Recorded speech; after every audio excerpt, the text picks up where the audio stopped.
Hello and welcome to this video tutorial on using comics for ESL classes. Now if you like this video, please give it a thumbs up and hit the subscribe button for more videos like this. Now let's get on to it. We now live in a world of apps, tech, movie streaming services, and social media. But way before all these, there were just books, TV, radio, and then there were comics. Comics for me kind of jump-started my love for reading, drawing, art, and English in a way that no other medium really did. Well, what is it really about comics? Well, not only do comics explode with powerful, colorful visuals, interesting plots and characters that make them more engaging than any other literary media, but they also help develop reading skills to comprehend higher difficulty texts. So why comics for ESL classes? Well, first, it increases vocabulary retention by associating vocabulary and grammar with stories and images. It also allows for variations or flexible different options for class activities. And 3, it encourages task-based student-centered communication in teams or pairs. Among these suitable for ESL classes are the wordless or silent comic series such as Old Master Q, created by Hong Kong manhwa artist Alfonso Wong. But one of my favorites and quite a staple in my ESL classes is the Actions Speak Louder Than Words comic series by famous Spanish-Mexican cartoonist writer Sergio Aragones. Now, it's really up to you which type of comics would suit your purpose or activity, but here are my 7 ways to use comics for ESL classes. First on my list is straightforward storytelling or narration, which can be done as a writing or speaking activity. For this option, students form groups of 4 to 5 and tell the story within their group. The group then assigns a frame for each student to talk about and present to the whole class. And this also works for Zoom or online classes, or this could be assigned as a writing activity homework.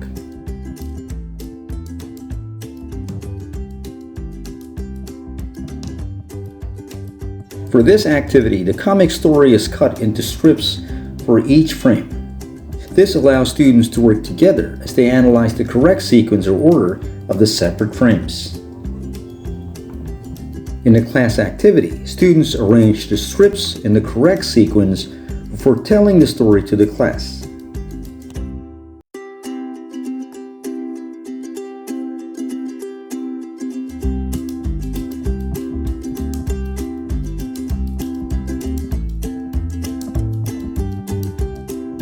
Now, this is a great way to get the students moving and thinking while looking for the right puzzle pieces, as the class changes from a simple storytelling into a competitive search and puzzle game. Just like in option 2, the comic story is cut, but this time into puzzle pieces of different shapes and sizes. The puzzle pieces are posted in the board or the wall, or as an option, the pieces are placed in a box for students to rummage in. For the students, they have to find a certain number of puzzle pieces on the board or wall, which they then put together to form the story. The group then tells the story to the class. Now, students have to be careful and remember that not all pieces are useful for the story. For this variation, the comic story is presented to the students in its unfinished form, with the teacher cutting or covering the final frame, which reveals the ending. For this option, students take turns telling the story using simple past tense and past continuous verbs. They then think of a possible ending to the story before presenting it in the class. Now here's a tip. If you've taught modal verbs like could, might, and would, this is a great way for the class to revisit, review, and apply previously learned concepts.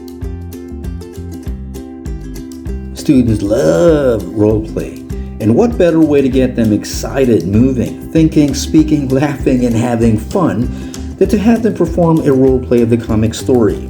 This could also work for the more timid students as they get to practice speaking with a partner or a team. In this option, students get the chance to tap into their creative juices as they fill the blank speech bubbles with their own words, as if they're really working as a comics writer. For this variation, similar to predicting the ending, students work together to think of another ending, different from the original one in the comics. It's amazing how students can come up with endings that vary with tone and emotion. The possibilities for endings are endless. To expand the activity, the teacher may introduce useful vocabulary for the story before or even after the storytelling segment. Asking questions and letting students answer with the vocabulary in focus allows students to better understand the vocabulary and the narrative. To maximize speaking opportunity for students, the teacher not only asks questions that test student comprehension of the story, but they should also ask critical thinking questions to encourage student sharing of real-life experiences. Teacher accommodations can be provided for vocabulary-challenged students by presenting the images or comics framed side by side with the vocabulary in focus to convey a closer association of the visuals and the vocabulary being introduced.